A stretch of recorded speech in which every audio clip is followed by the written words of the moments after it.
welcome back. It's been a better day. I think I'm feeling a little bit more normal. Not within the whole context, but within just the realm of like having a routine where I wake up and I come in here and I do some work and drink my coffee. And now, make a video early in the morning. So just continue to dig through my my camera pile and the few things that I have. And one thing that I've really been better at within the last few years is paring down the cameras to stuff that I actually use. So that's where this guy comes in. Super 8 has always been a big, just love it. I love the look, I love the feel, I love how tight you have to be with the shots that you're taking. With only 3.5 minutes per cartridge and it being so expensive to process and scan, it's another tier of like, for those who feel that film slows them down compared to a digital workflow, this is just one step down that like inception pipeline. And I've owned quite a few Super 8 cameras, believe it or not, including some really fancy ones. And just like the video I posted yesterday about the Leica M6 being the one I come back to, this was my first Super 8 camera and it will be my last Super 8 camera. I will never own a Canon 1014 XLS again.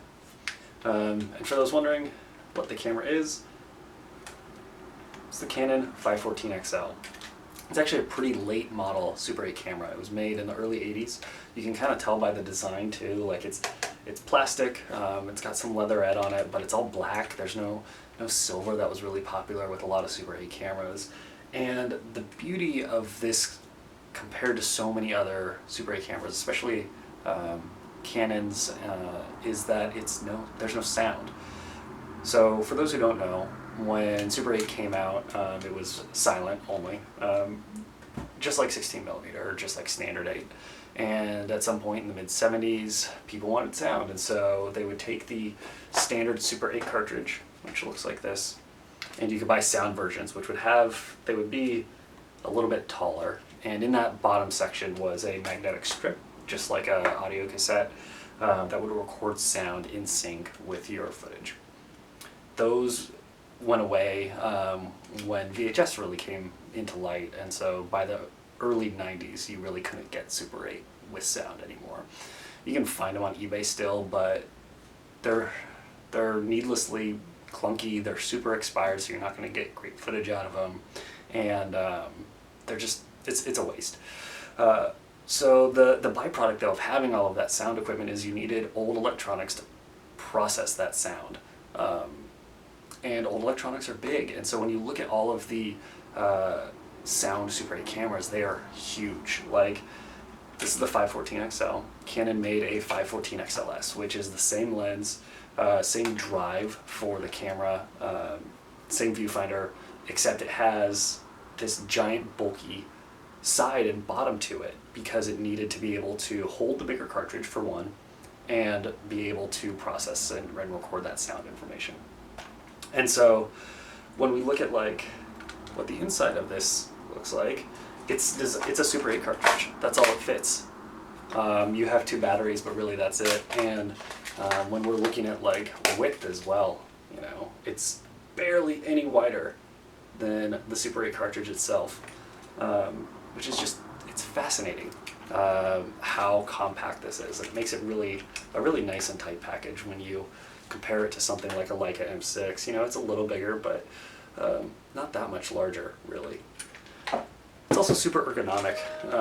It's got a simple handle that pops down, and it's just held with a trigger that releases it. Though I will say it does have its downsides. The lens that's on it, all of Canon's Super 8 cameras went with a similar nomenclature. So 514 XL means it's a 5x zoom. This is from 9 to 45 millimeters, which in 35 millimeter equivalent, I should say, is about 55 millimeters to 400, thereabouts. and it's a 1.4 lens. So it works pretty well in the dark.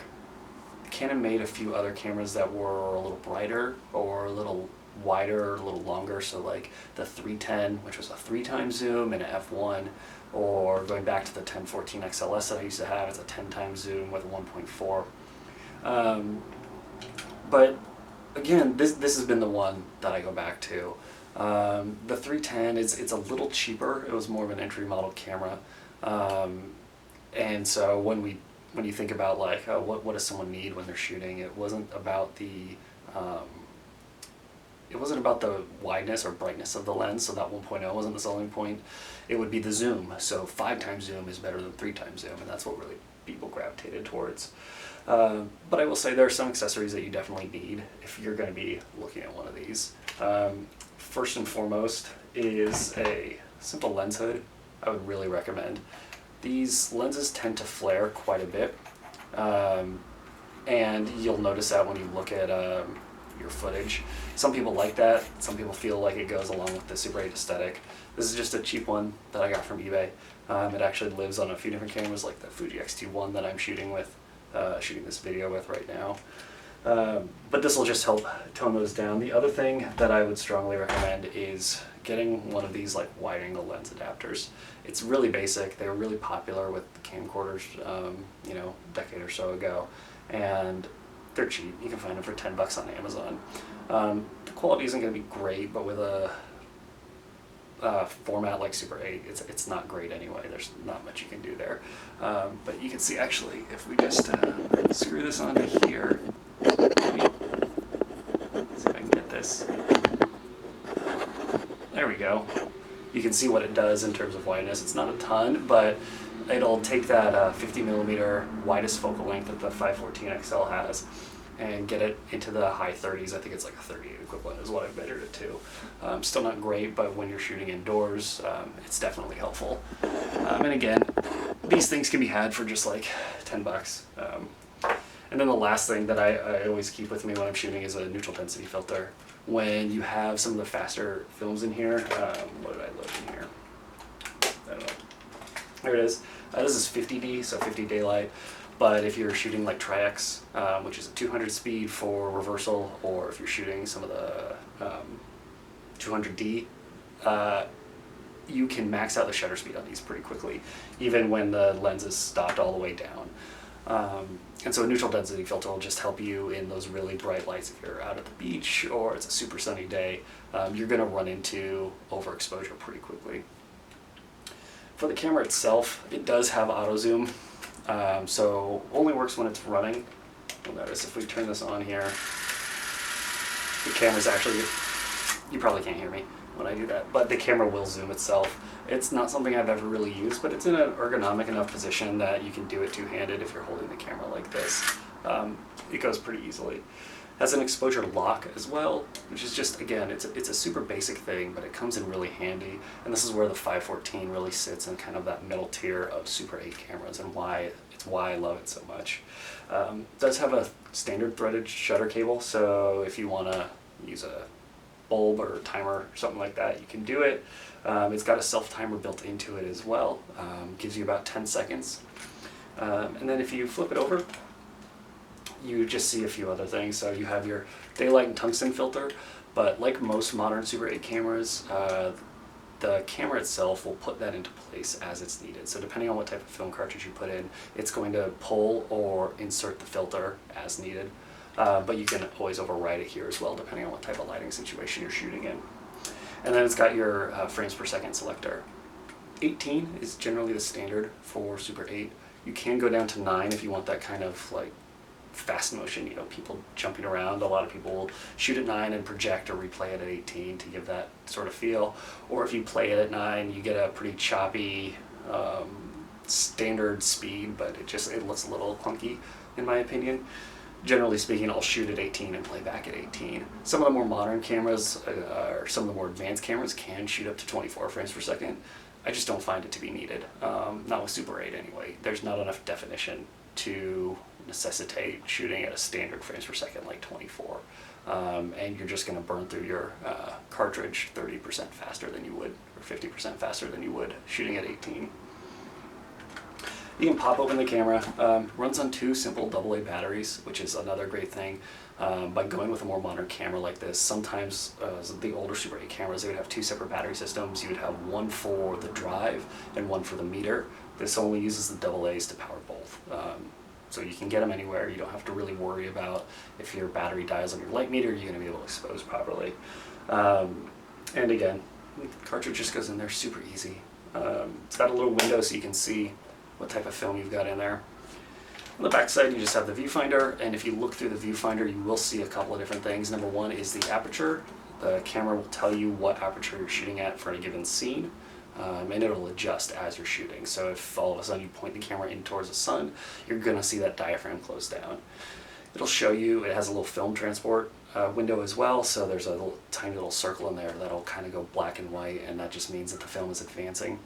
And then the last thing is there's an overexposure notice that you can see in there. Going back over to here, you do have a battery check. When you look through the viewfinder, I guess that does appear as another indicator. And then just where you're at with the cartridge. One downside of this camera is, this is generally speaking feet, right? Super 8 cartridge is 50 feet of film. So this is telling you how much film you've gone through in feet from start to beginning. However, one of the great benefits of Super 8 is being able to take it out. You only lose a couple of seconds of footage just by pulling this cartridge out. And you can put it back in, you can swap them and do whatever you need to do. But as soon as you pull it out, this resets. So it doesn't work great if you're switching between film cartridges, or film stocks I should say, and going back and forth like that. It does focus pretty closely, but focus isn't super accurate, which is one downside I'd say.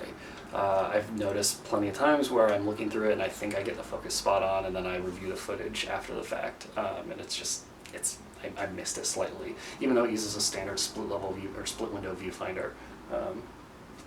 Not the best. One last thing that I've used, I think a handful of times, is that on this side, on the main drive dial, you'll find is a single exposure. So I think it's intended for stop motion, but if you really want to do something, you can go like that and shoot all 2300 or whatever frames there are on a standard Super 8 cartridge. So that's a brief overview of the Canon 514 XL. Again, this is my favorite Super 8 camera. It's been with me all over the country. I shoot it as often as I can, even though Super 8's gotten more and more expensive. But every once in a while, I'll break it out. I'll buy a couple of cartridges of film and have some fun with it. And really enjoy it. You can see some of the videos that I've shot on Super 8, some of the short films that I've shot on Super 8 if you go to my channel and check those out. They're really low viewed. People love watching me talk about cameras for some reason, but don't really like the content that I put out. So I'm blaming you specifically for not watching those. But if you have a Super 8 camera that you really enjoy using, or if you have some questions about Super 8 and you want to know more about it, leave a comment. Let's talk about it. Please be sure to subscribe. I really appreciate it. It really means a lot. And thanks for watching. Until next time.